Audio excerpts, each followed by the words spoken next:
ओम नमः शिवाय. ओम नमः शिवाय.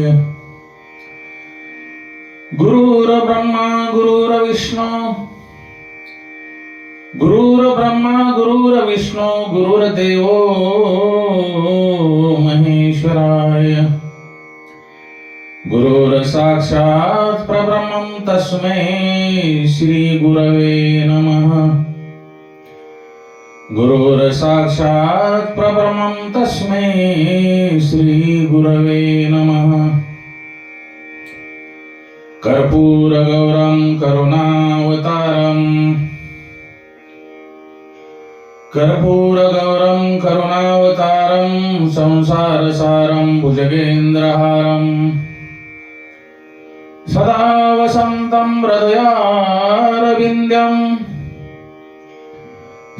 वसन्तं हृदयारविन्द्यं भवं भवानी सहितं नमामि. भवं भवानी सहितं नमामि.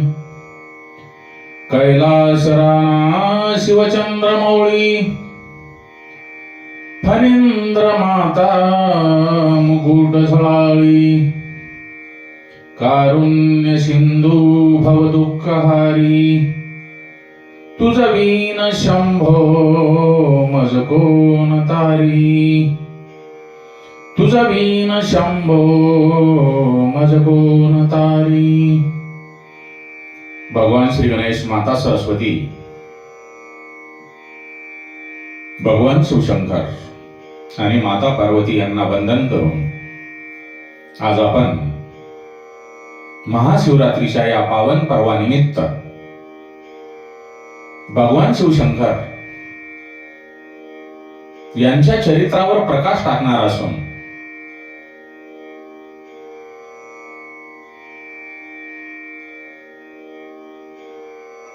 महाशिवरात्री हा पावन का दिवस आहे आणि आपण महाशिवरात्री का साजरी करतो. शिवलिंगाची निर्मिती केव्हा झाली आणि कशामुळे झाली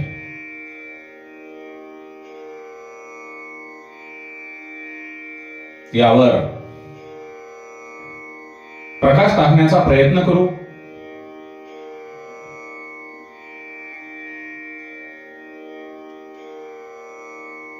बाबांनो, भगवान शिवशंकरांची मूर्ती आणि शिवलिंग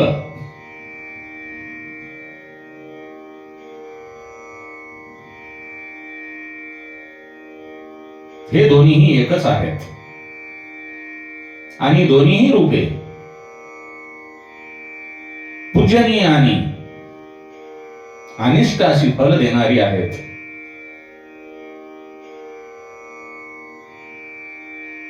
या जगाचे आद्य म्हणजे सुरुवातीस जे कोणी होते ते म्हणजे देवादिदेव महादेव.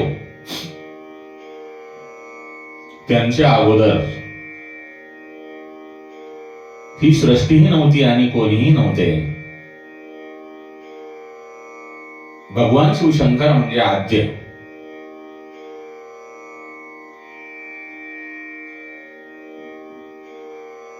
भगवान शिवशंकरापासून या जगाची, या सृष्टीची निर्मिती झाली आणि तिचा लय सुद्धा, संवाद सुद्धा भगवान शिवशंकर हेच करीत असतात.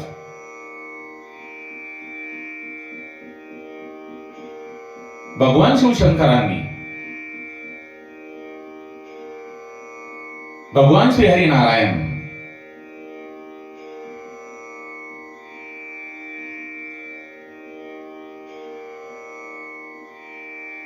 यांची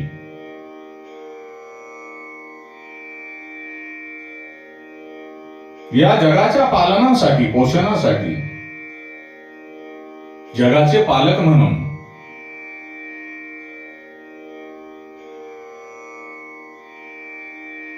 नियुक्ती कशी केली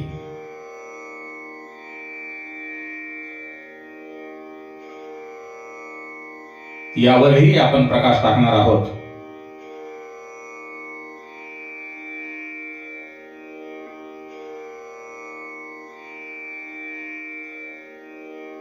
एकेकाळी भगवान श्रीहरी नारायण शेषशय्येवर विश्रांती करत असताना माता लक्ष्मी त्यांची सेवा करत होती. तेवढ्यात सृष्टीचे निर्माता ब्रह्मदेव यांचे तेथे आगमन झाले आणि ते भगवान श्रीहरी नारायण यांना म्हणतात, हे पुत्रा, उठ, मी तुझा ईश्वर आहे. या चराचर जगताचा स्वामी तुझ्या समोर साक्षात उभा आहे. मला वंदन कर. त्यांचे हे बोलणे ऐकून भगवान श्रीहरी यांना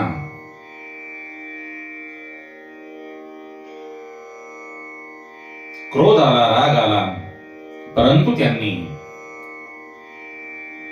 स्वतःला सावरून, शहाणपणा याच गोष्टीमध्ये असतो की कितीही जरी क्रोध आला तरी शांतपणे विचार करून समोरच्यांना बोलणे. कारण क्रोधामध्ये माणूस काहीही बोलतो, परंतु ते भगवंत आहेत. त्यांनी शांतपणे स्वतःला आवरून ते ब्रह्मदेवाला म्हणतात, पुत्रा, हे मुला, तुझे कल्याण असो. आज पित्याकडे येणे कसे झाले?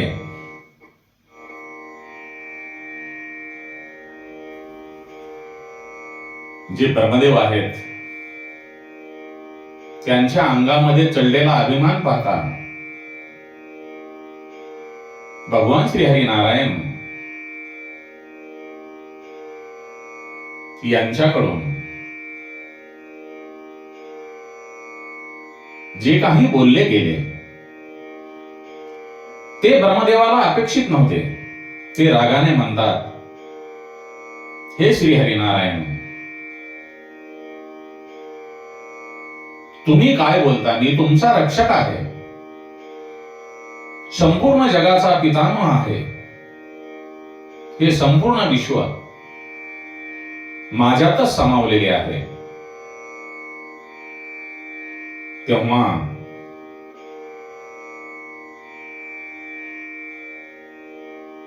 भगवान श्रीहरी त्यांना म्हणतात, ब्रह्मदेवाला, हे ब्रह्मदेव, तू असा काय बोलतोस? तू माझ्या नाभी कमलातून उत्पन्न झाला आहेस.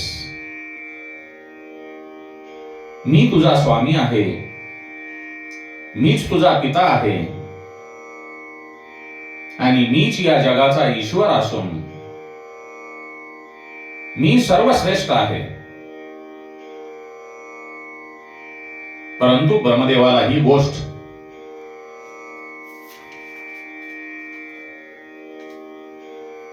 पटली नसल्यामुळे ब्रह्मदेवानी भगवान श्रीहरी नारायण यांच्यामध्ये युद्ध सुरू झाले. ब्रह्मदेव हंसावर आणि भगवान श्रीहरी गरुडावर आरूढ होऊन युद्ध सुरू केले. परस्परावर दोघांनी जीवघेणे प्रहार चालू केले. भांडण म्हटल्यानंतर कोण कोणाला कुठे मारेल हे आपणाला माहिती आहे. या दोघांचे निर्णायक युद्ध पाहून देवलोक भयकंपित झाले आणि हे युद्ध थांबवणे गरजेचे आहे. हे देवांनी पाहून त्वरित देवादिदेव महादेव भगवान शिवशंकर यांच्याकडे कैलास लोकी गेले. तेथे भगवान शिवशंकर दिव्य सिंहासनावर विराजमान झालेले पाहिले. त्यांच्या डावीकडे माता पार्वती विराजमान होती. देवांनी त्या दोघांनाही शिव पार्वती यांना वंदन केले आणि आपण पाहिलेले दृश्य, आपण पाहिलेली व्यथा भगवान शिवशंकर यांना सांगितली.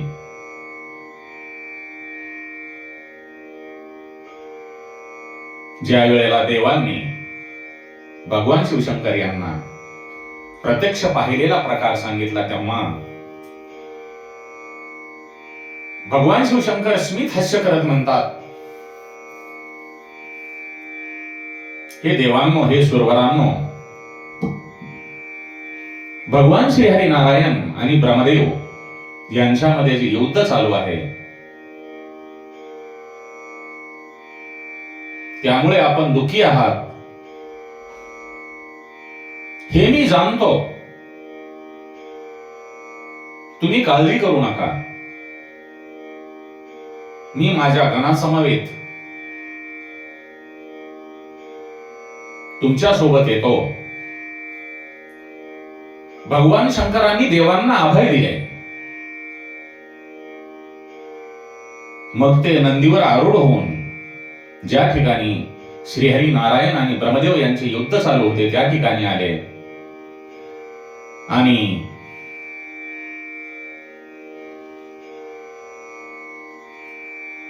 दोघांनाही न दिसेल अशा ठिकाणी थांबून भगवान शिवशंकर हे दोघांचे युद्ध पाहू लागले. श्रीहरी नारायण आणि ब्रह्मदेव एकमेकांना मारण्यासाठी, घातपात करण्यासाठी एकमेकावर अस्त्रांचा उपयोग करू लागले.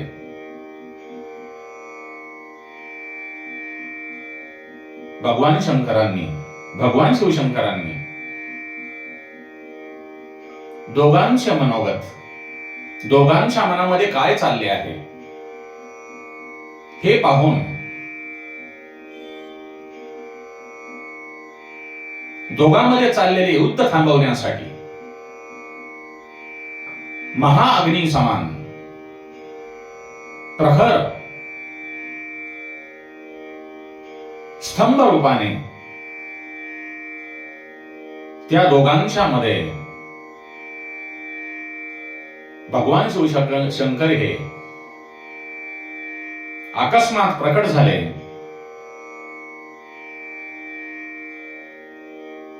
त्या प्रखर स्तंभ रूपाने प्रकट झालेल्या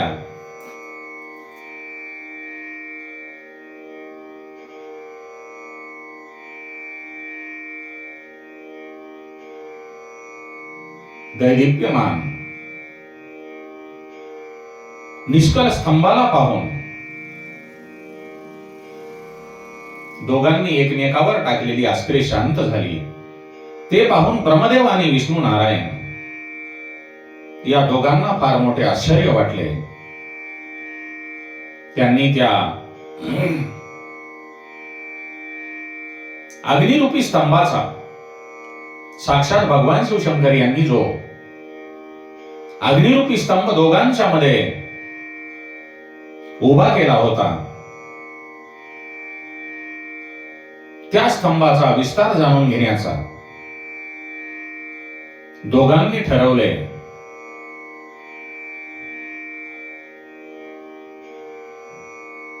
भगवान श्रीहरी नारायण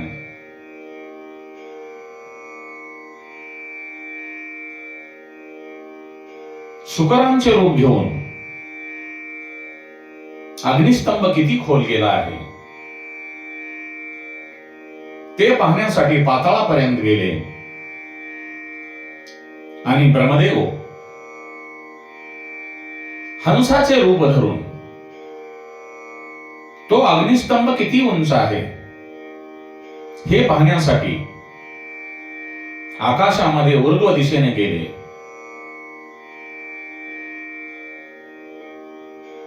आणि जो कोणी या स्तंभाचा आदि व अंत पाहून येईल, प्रथम येईल,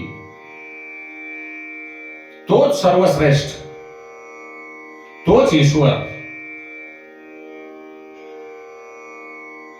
अशी ब्रह्मदेव आणि भगवान श्री हरिनारायण यांच्यामध्ये शर्यत लागली, पैज लागलेली आहे होती. भगवान श्रीहरी यांनी पाताळामध्ये जाऊन त्या प्रखर अग्निस्तंभाचा विस्तार जाणून घेण्याचा प्रयत्न केला, पण त्यांना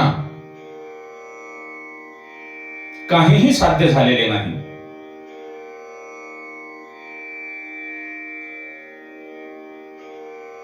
ब्रह्मदेवाने हंस रूपाने यज्ञपी स्वर्गापर्यंत उडान करून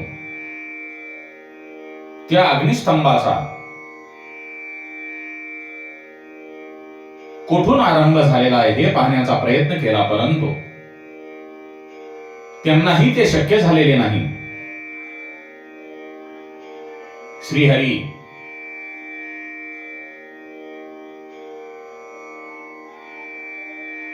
स्तंभाचा अंत शोधून परत आले.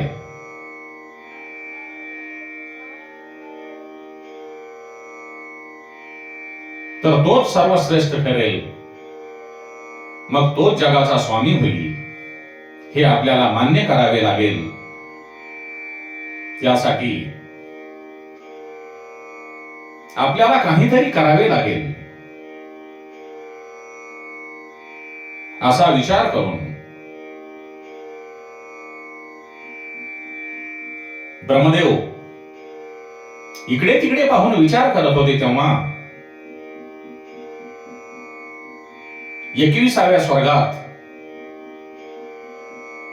त्यांना एक केतकीचे म्हणजे केवड्याचे फूल दिसले.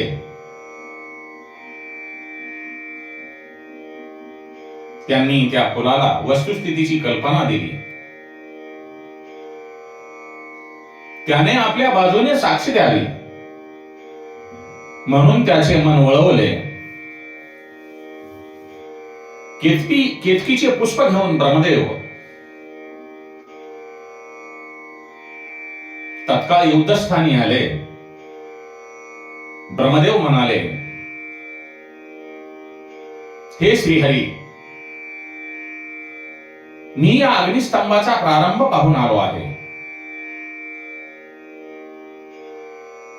माझ्या बोलण्यावर जर तुमचा विश्वास नसेल तर या केतकीच्या पुष्पाला विचारून खात्री करून घ्या. श्रीहरींनी त्या फुलाकडे पाहिले. ते फुल म्हणाले, हे विष्णू, हे श्रीहरी, ब्रह्मदेव म्हणतात ते खरे आहे. या दैदिप्यमान अग्निस्तंभाचा ऊर्ध्व दिशेकडील आरंभ पाहून आले आहेत आणि या घटनेला मी साक्षी आहे. त्यावेळी मी तेथेच होतो.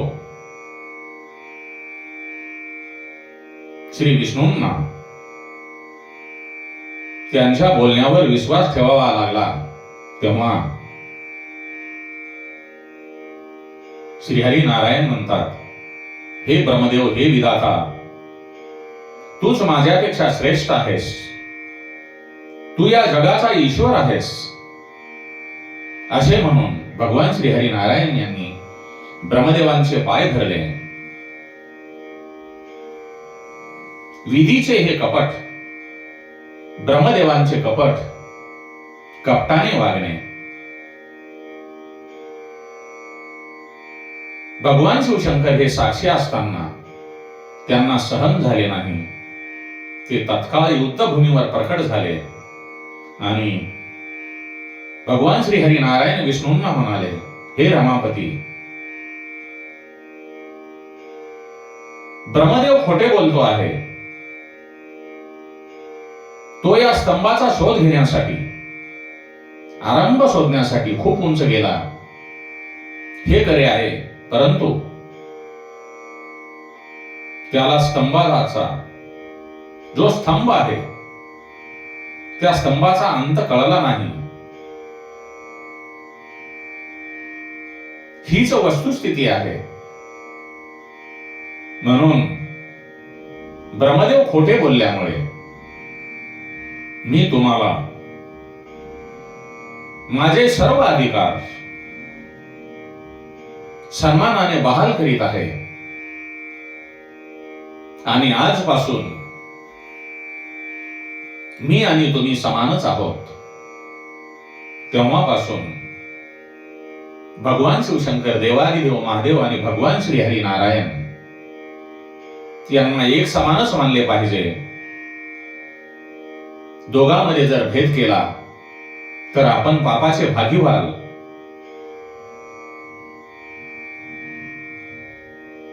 भगवान शंकरांची वरदवाणी ऐकून भगवान श्री हरी नारायण यांना आनंद झाला आणि ब्रह्मदेव लज्जित होऊन खालीमान घालून उभे राहिले. तेव्हा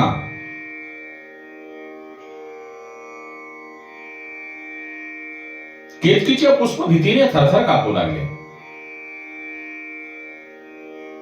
ब्रह्मदेवांनी केलेला खोटेपणा पाहून भगवान शिवशंकर अतिशय संतप्त होऊन त्यांनी आपल्या तृतीय नेत्रातून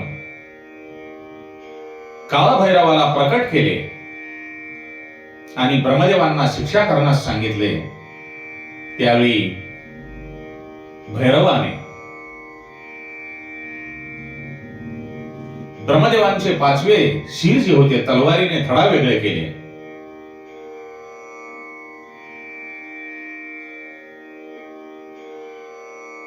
ब्रह्मदेव भैरवांचे पाय धरून क्षमा याचना करू लागले.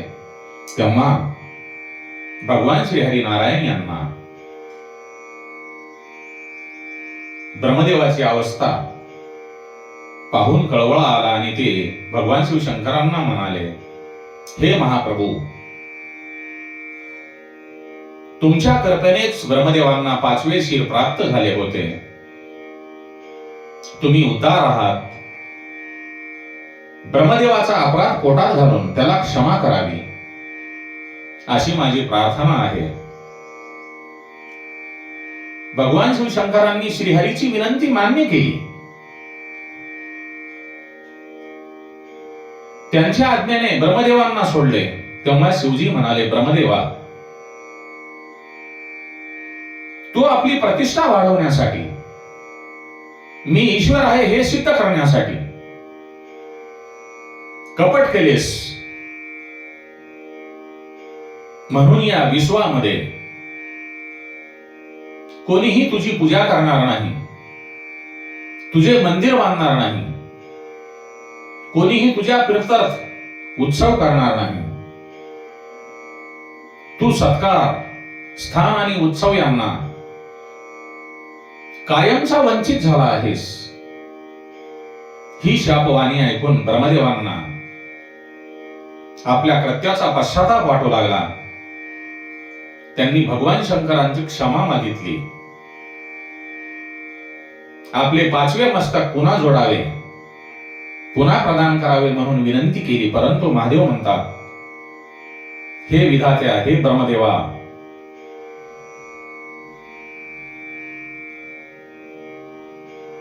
पापी जनांना दंड करावाच लागतो. त्यामुळे लोक मर्यादेत वागतात. म्हणून मी तुला पाचवे मस्तक देऊ शकत नाही. पण निजकर्माचा पश्चाताप करून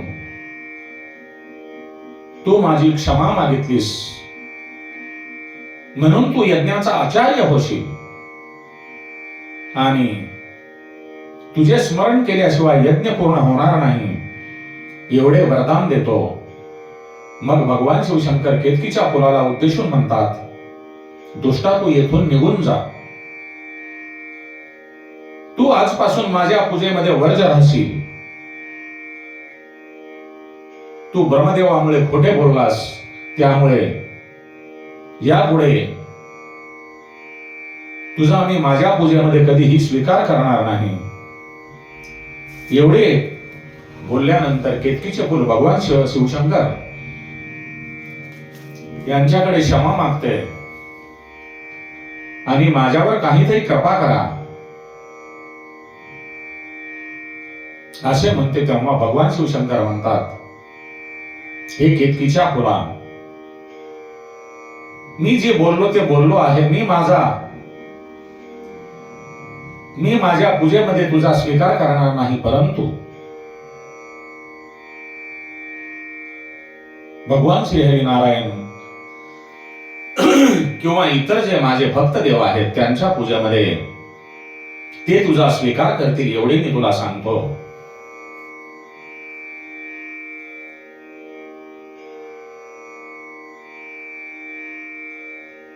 अशा प्रकारे ब्रह्मदेव आणि विष्णू आणि केतकी यांच्यावर कृपा करून, यांच्यावर अनुग्रह करून भगवान शिवशंकर आपल्या गण परिवारासह स्वस्थानी परतले.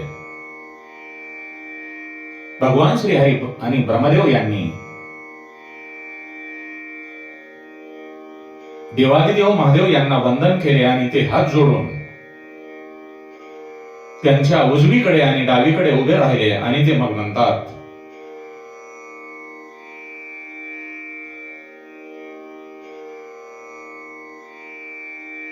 हे भगवान शिवशंकर,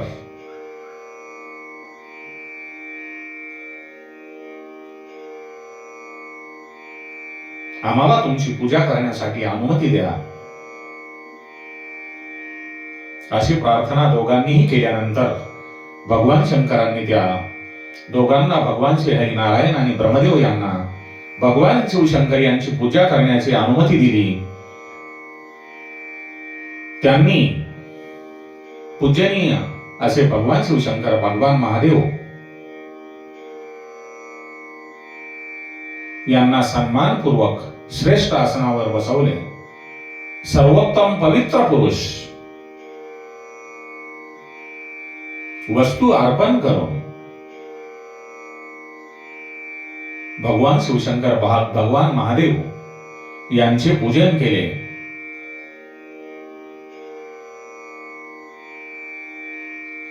पुरुष आणि वस्तू म्हणजे काय? प्रदीर्घ काळ स्थिर राहणाऱ्या वस्तूंना पुरुष वस्तू म्हणतात आणि अल्पकाळ टिकणाऱ्या अर्थात क्षणभंगूर वस्तूंना प्राकृत वस्तू म्हणतात. भगवान श्री हरी यांनी भगवान शिवशंकर यांची पूजा हार, नुपूर, केयूर, वालकी, सलकडे, मुकुट, रत्नजटित कुंडले, यज्ञोपवीत, उत्तरीय वस्त्र, रेशमी वस्त्र, दिव्य पुष्पमाला, सुगंधी पुष्पे, मुद्रिका, कर्पूरवासित तांबूल, चंदन, अगरू आदी सुगंधी द्रव्याची उटी, धूप, दीप, नैवेद्य, श्वेत, छत्र, चामरे, ध्वज असे अनेक वैभवशाली आणि दिव्य उपचार अर्पण केले. यथोपचार पूजा केल्यानंतर भगवान शिवशंकर हे श्री हरी नारायण आणि ब्रह्मदेव यांना प्रसन्न झाले. ते म्हणतात, हे श्रीहरी, हे ब्रह्मदेव, तुम्ही दोघेही माझे पुत्र आहात. आज तुम्ही दोघांनी माझे जे भक्तिभावाने पूजन केले आहे त्यामुळे मी अतिशय संतुष्ट झालो आहे. याच कारणास्तव आजची तिथी परम पवित्र आणि महान मानली जाईल. ही तिथी महाशिवरात्री या नावाने प्रसिद्ध होईल आणि ती मला अतिशय प्रिय असेल. या महाशिवरात्रीच्या दिवशी जो मनुष्य निराहार राहील तो भक्त मला अतिशय प्रिय होईल आणि माझ्या कृपेने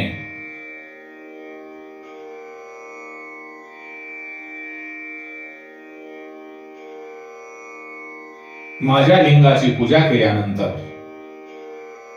माझ्या मूर्तीची यथायोग्य मनोभावे पूजा केल्यानंतर त्यांची जी कार्य आहेत ती कार्य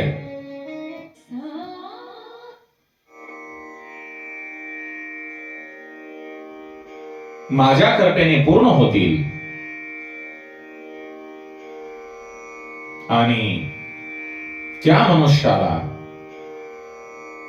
इतरांचे पालन पोषण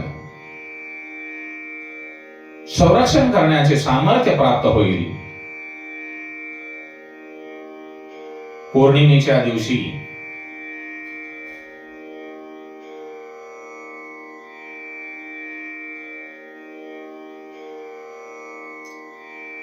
सागराला मोठी भरती यावी त्याप्रमाणे महाशिवरात्रीला माझी उपासना केल्याने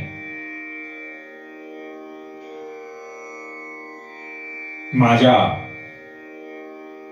विश्व कल्याण रूपी धर्माचे कार्याचे सामर्थ्य वाढेल.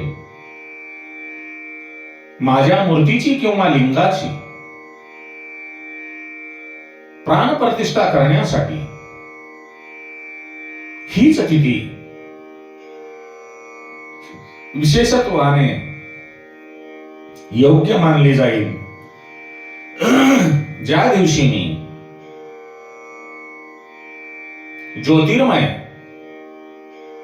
स्तंभ रूपाने प्रकट झालो.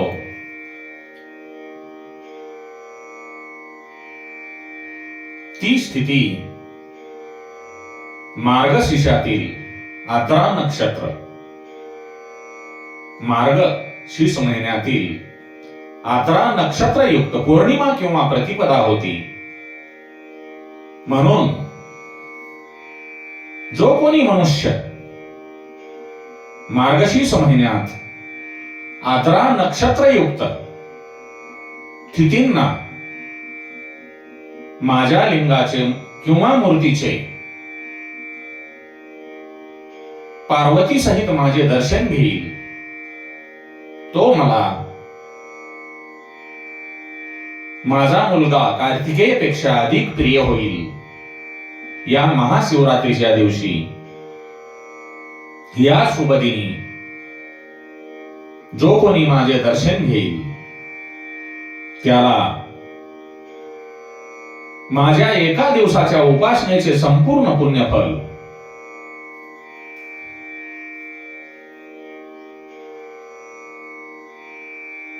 प्राप्त होईल. आणि या पर्वकाळी माझे पूजन केल्याने त्याला अनगणित पुण्य प्राप्त होईल. बाबांनो, तुम्हाला जर एक वर्षभर भगवान शिवशंकर यांचे पूजा प्रार्थना करण्यासाठी वेळ मिळत नसेल आणि तुम्हाला जर संपूर्ण वर्षाचं पुण्य आपल्या पदरी पाडून घ्यावयाचे असेल, तर आपण फक्त महाशिवरात्रीच्या दिवशी भगवान शिवशंकर यांच्या लिंगाची किंवा मूर्तीची माता पार्वती सहित पूजा करावी, म्हणजे तुम्हाला पूर्ण वर्षाचे फळ मिळेल.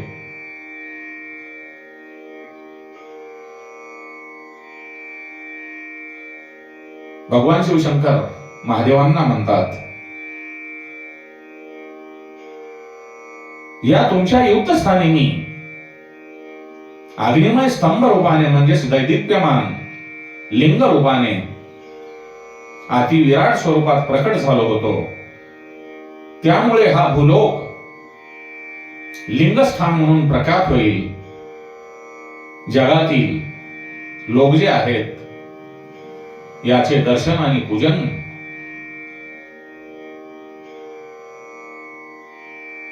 करू शकणार नाहीत. म्हणून हा अनादि आनंद ज्योतिस्तंभ अर्थात हे माझे ज्योतिर्मय लिंग अगदी लहान स्वरूप धारण करेल आणि या लिंग स्वरूपाची आराधना केल्याने मनुष्याला भोग आणि मोक्षाची या दोन्हीची प्राप्ती होईल. माझ्या लिंगाचे दर्शन घेतल्याने, त्याचे ध्यान केल्याने, त्याला स्पर्श केल्याने मनुष्याची जन्म मृत्यूरूप चक्रातून कायमची सुटका होईल.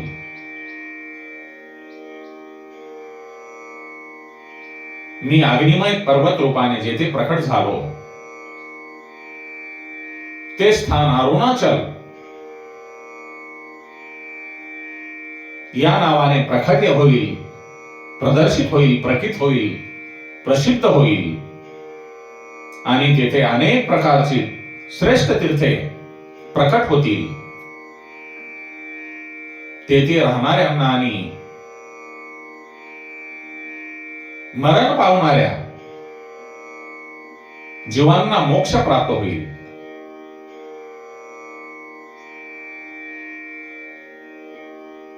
ज्यावेळी ब्रह्मदेवाने भगवान श्रीहरी नारायण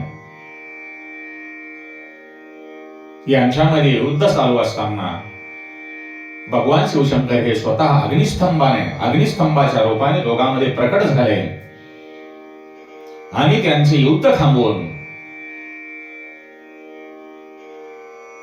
दोघांनीही देवादिदेव महादेवांची पूजा केली. तेच अग्निस्तंभ.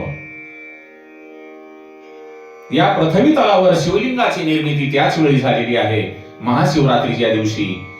म्हणून आपण या पृथ्वी तलावरील भगवान शिवशंकर यांचा जन्मदिवस म्हणूनही आपण काही लोक काही ठिकाणी उत्सव साजरा करतात, तर काही ठिकाणी भगवान शिवशंकर आणि माता पार्वती यांचा लग्नाचा दिवस म्हणून महाशिवरात्री साजरी करतात.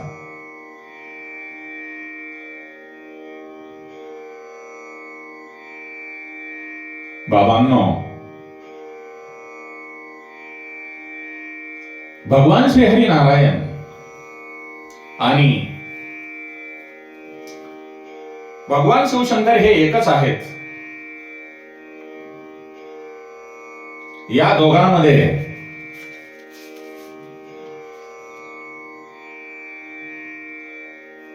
काहीही भेद नाही. परंतु बरीचशी मंडळी यांच्यामध्ये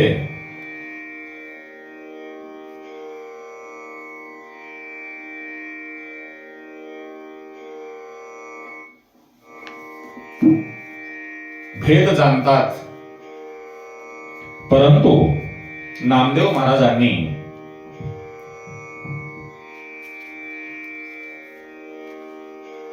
एक त्यांचा अभंग लिहिलेला आहे. नामदेव महाराजांचं जे काव्य आहे, नामदेव महाराज म्हणतात, नारायणे सेविले अमृत झाला श्वेत महादेव.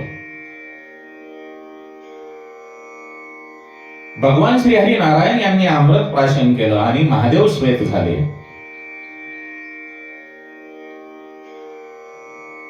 भगवान शिवशंकर यांनी विष पिले म्हणून भगवान श्रीहरी नारायण निळे झाले. शंभूने गिळले हवा हवा म्हणून विष्णू झाला निळा. देखत देखत आंधळा जनी होशी गवारा.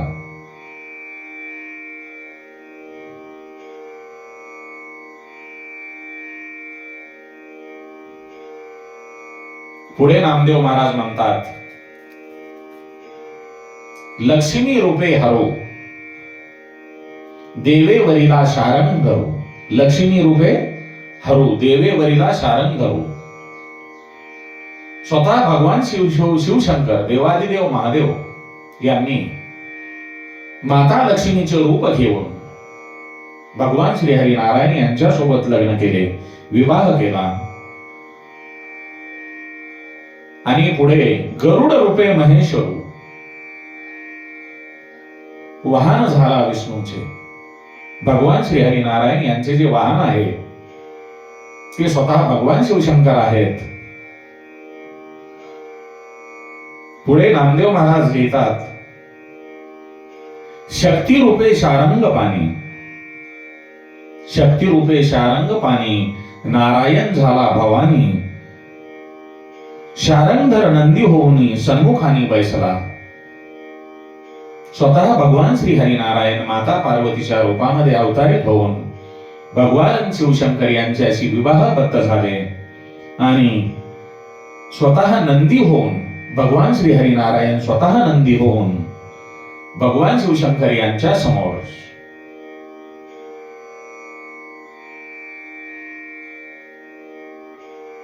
सन्मुखाने बैसला. स्वतः श्री हरिनारायण माता पार्वतीच्या रूपामध्ये महादेवाला वरतात आणि नंदी होऊन भगवान शिवशंकरांच्या समोर बसतात. त्याच्या उलटे स्वतः महादेव माता लक्ष्मीचे रूप घेऊन भगवान श्री हरिनारायण यांच्यासोबत विवाहबद्ध होतात आणि आपण स्वतः वाहन होऊन गरुडाचे रूप घेऊन भगवान श्री हरिनारायण यांचे वाहन होतात. म्हणून नामदेव महाराज म्हणतात, एक तो एका वेगळा नाही, दृष्टांत तो आगमी पाही, नामा मने एक केशव ध्याई, हरिहर पाही ज्याचे अवतार. आपण हरिहरामध्ये भेद करू नका आणि हरिहरामध्ये भेद करून पापाला भागी होऊ नका. कारण का भगवान शिवशंकर आणि भगवान श्री हरिनारायण एकच आहेत.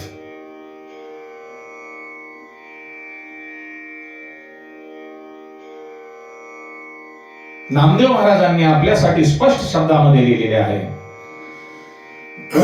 परत मी आपणाला सांगतो, लक्ष्मी रूपे आपण हरू देवेवरीला शारंग धरू, गरुड रूपे महेश्वर वाहन झाला विष्णूचे, शक्ती रूपे शारंग पाणी, नारायण झाला भवानी, शारंगधर नंदी होऊन सन्मुखाने सनी बैसला. एक तो एका वेगळा नाही, दृष्टांत तो आगमी पाही, नामा मने एक केशव ध्याई, हरिहर पाही ज्याचे अवतार.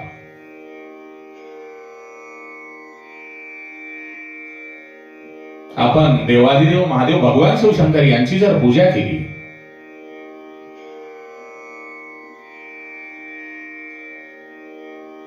तर आपण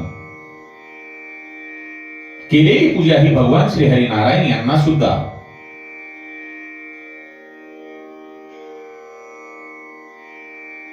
त्यांच्यापर्यंत पोहोचते.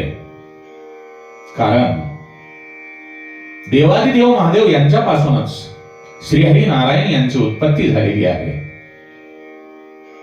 जगाच्या कल्याणासाठी, जगाच्या पालन पोषणासाठी, जगाच्या संरक्षणासाठी भगवान देवादिदेव महादेव भगवान शिवशंकर यांनी श्रीहरिनारायण यांच्याकडे या जगाचे पालकत्व दिलेले आहे. ज्यावेळेला आपण भगवान शिवशंकर यांच्या मंदिरामध्ये जातो, जातेवेळी सुरुवातीला नंदी महाराजांचे दर्शन घेऊन त्यांच्या कानामध्ये आपली जी काही मनोकामना आहे ती मनोकामना आपण नंदी महाराजाच्या कानामध्ये सांगून ती भगवान शिवशंकरापर्यंत पोहोचवा अशी आपण त्यांना विनंती करतो. मग नंदी महाराज कोण आहेत यांची सुद्धा आपल्याला कल्पना असली पाहिजे. नंदी महाराज हे स्वतः भगवान श्री हरिनारायण आहेत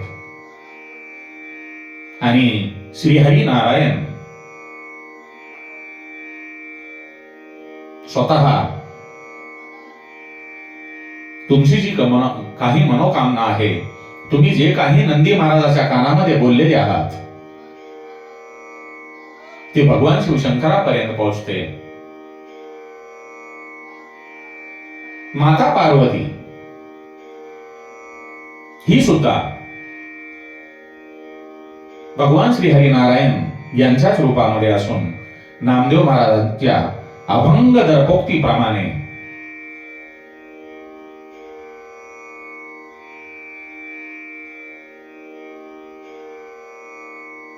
भगवान शिवशंकर यांची अर्धांगिनी असून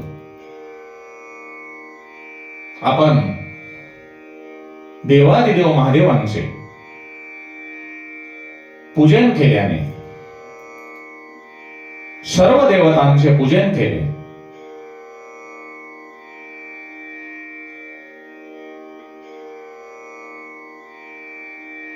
असे आपण समजावे. कारण सर्व देवांची निर्मिती ही भगवान शिवशंकर यांच्याकडूनच झालेली आहे.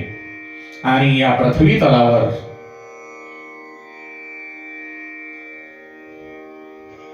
सर्वांचे आद्य, मध्य आणि अंत हे भगवान शिवशंकर आहेत. आणि हा जो महाशिवरात्रीचा पावन दिवस आहे तो फार उत्तम आहे. या महाशिवरात्रीच्या पावन दिवशीच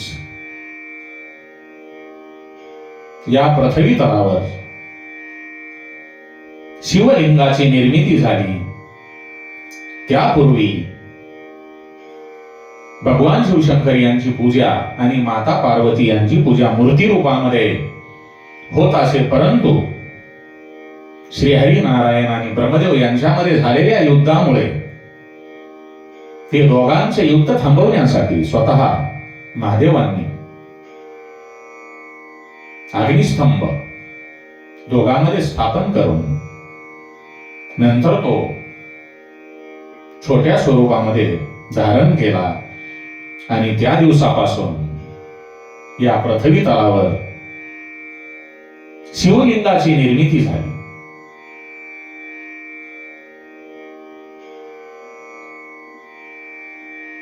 आपण सर्वजण भगवान शिवशंकर यांची प्रदक्षिणा घालतो. कारण काहींचे असे म्हणणे आहे की भगवान शिवशंकरांच्या लिंगावर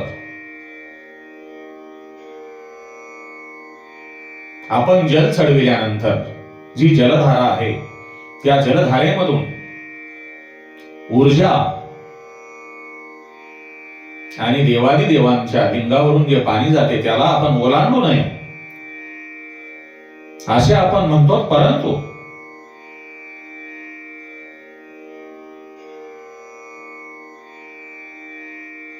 खरे कारण म्हणजे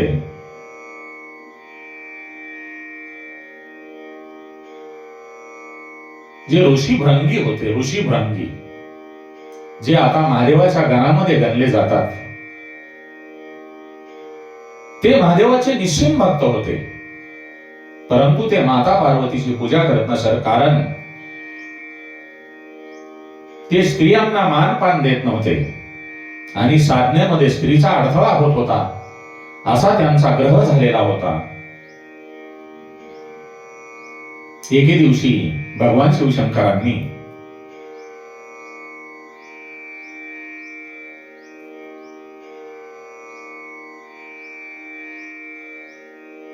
पृथ्वी तलावर या ज्ञान यज्ञ चालू असल्यामुळे माता पार्वतींना सोबत घेऊन ते त्या ज्ञान यज्ञाच्या ठिकाणी आले.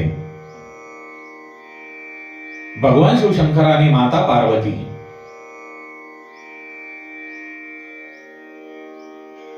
दोघेही एका ठिकाणी बसलेले असताना सर्व ऋषीमुनी त्यांना येऊन वंदन करत होते. परंतु ऋषीभृंगी त्या ठिकाणी आले आणि त्यांनी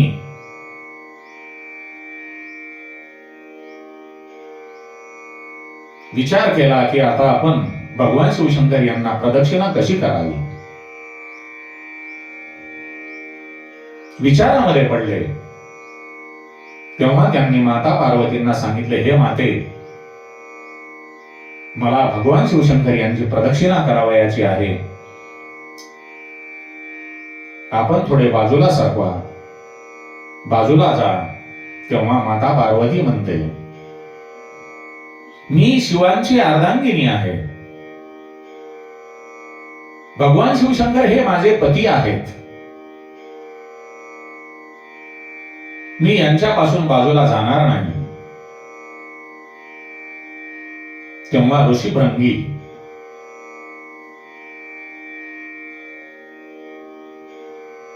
हे एका किड्याचे रूप घेऊन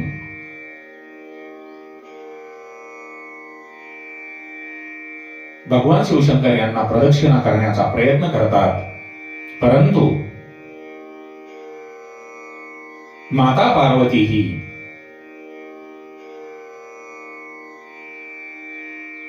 भगवान शिवशंकर यांच्या शरीरामध्ये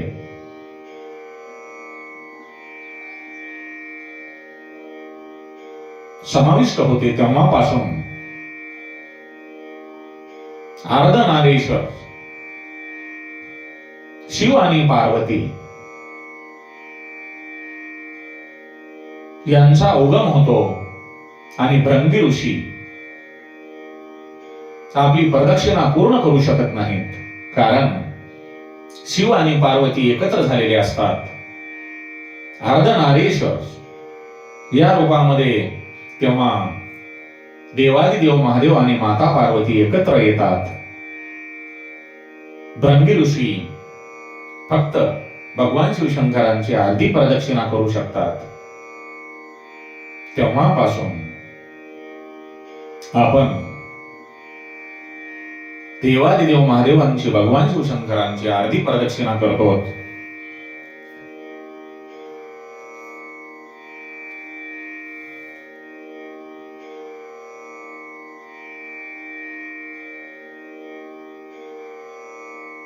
प्रणव जे मंत्र आहे, भगवान शिवशंकरांची भगवान श्रीहरी आणि ब्रह्मदेव यांनी पूजा केल्यानंतर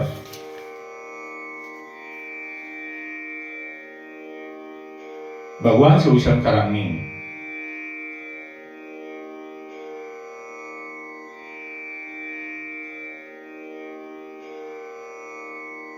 ज्ञानाच्या सिद्धीसाठी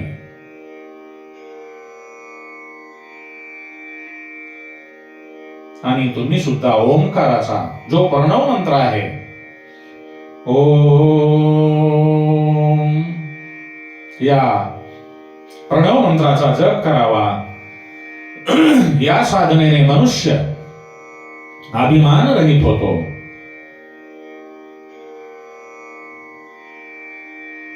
भगवान शिवशंकर म्हणतात, प्राचीन काळामध्ये लोककल्याणात माझ्याच स्वरूप भूत मंत्राचा मी उपदेश केला होता. या महामंगलकारी एकाक्षर मंत्रालाच प्रणव मंत्र किंवा ओंकार मंत्र म्हणतात. हा जो सनातन मंत्र आहे, ओम, हा मंत्र जो आहे तो माझ्या मुखातून प्रकट झालेला आहे आणि या मंत्राचा जो कोणी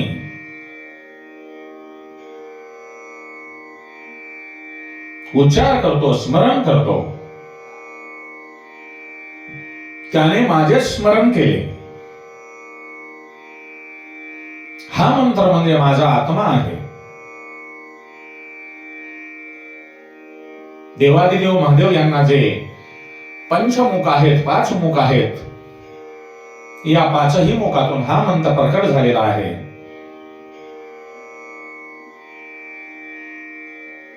माझ्या उत्तरेकडील मुखातून आकाराचे, पश्चिम मुखातून ओंकाराचे, दक्षिण मुखातून मकाराचे, पूर्व मुखातून बिंदूचे आणि मध्य मुखातून नादाचे आविर्भावन झालेले आहे. त्या 5 अवयवांचे एकीकरण होऊन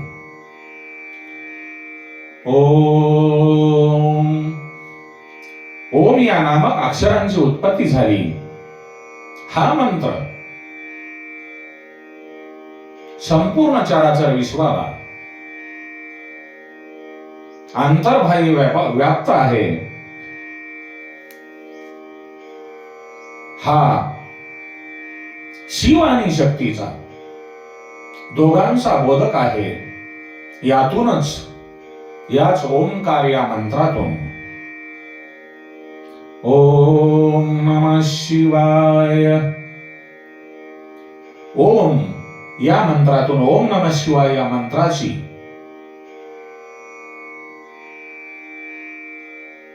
उत्पत्ती झालेली आहे. हा जो मंत्र आहे माझ्या सगुण साकार रूपाचा बोध करतो.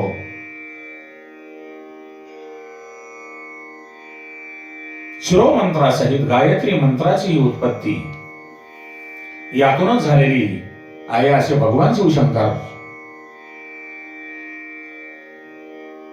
सांगत असून, वेदामधून जे कोट्यावधी मंत्र निर्माण झालेले आहेत त्या ओम या एकाच प्रणव मंत्रातून निर्माण झालेली आहेत. प्रणवारी आणि पंचाक्षरी मंत्राने,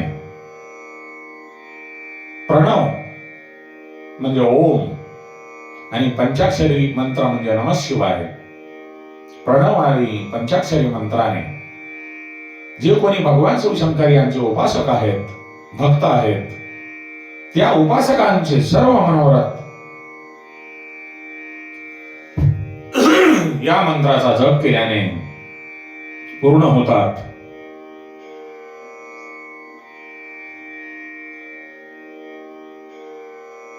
मला आपणाला सांगावयाचे, शिवलिंगाची स्थापना कशी करावी, त्यांची लक्षणे काय आहेत आणि त्यांची पूजा कशी करावी, ती कोणत्या काळी आणि कोणत्या द्रव्यांनी करावी, याबद्दल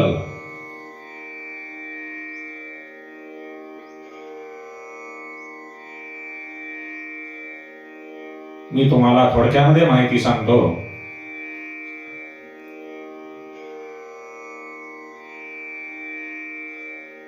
परिस्थिती अनुकूल असताना, शुभ समयानी, पवित्र तीर्थाच्या ठिकाणी, नदी किनारी किंवा शुद्ध स्थानी भगवान शिवशंकर यांच्या लिंगाची स्थापना करावी.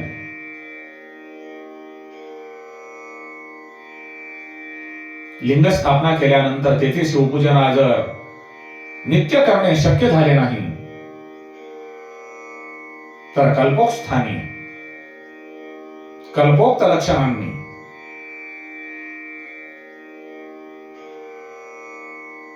शिवलिंग निर्माण करून आपल्या रुचीनुसार पार्थिव द्रव्याने किंवा जलमय द्रव्याने किंवा तेजस द्रव्याने पूजन केल्याने त्या उपासकाला पूजन रूपी सेवेचे संपूर्ण पुण्यफल प्राप्त होते.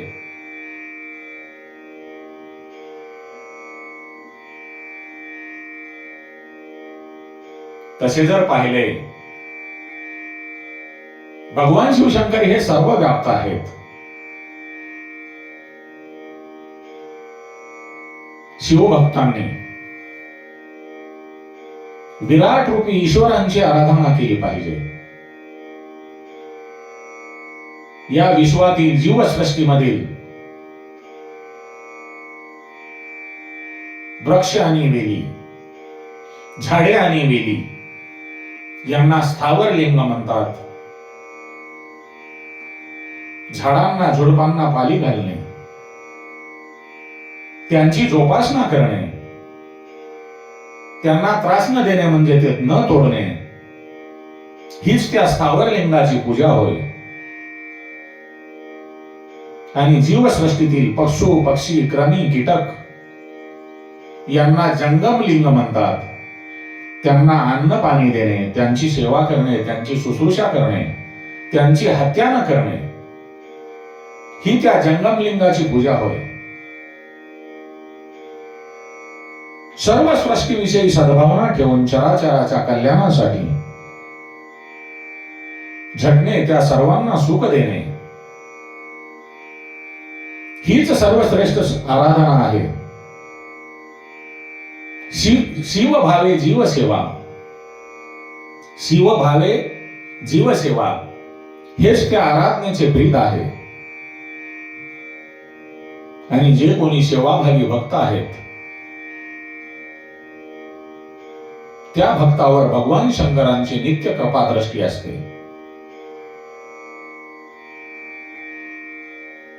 म्हणून सर्वांनी चराचरामध्ये भगवान शिवशंकर व्यापलेले आहेत असे समजून सर्वांना अन्न पाणी मिळेल, सर्वांची सेवा कशी करता येईल यावर लक्ष द्या. त्या भक्तावर, त्या शिवगणावर भगवान शिवशंकर यांची अत्यंत कृपा असते असे स्वतः भगवान शिवशंकर सांगतात. त्यामुळे आपण भगवान शिवशंकरांची मनोभावे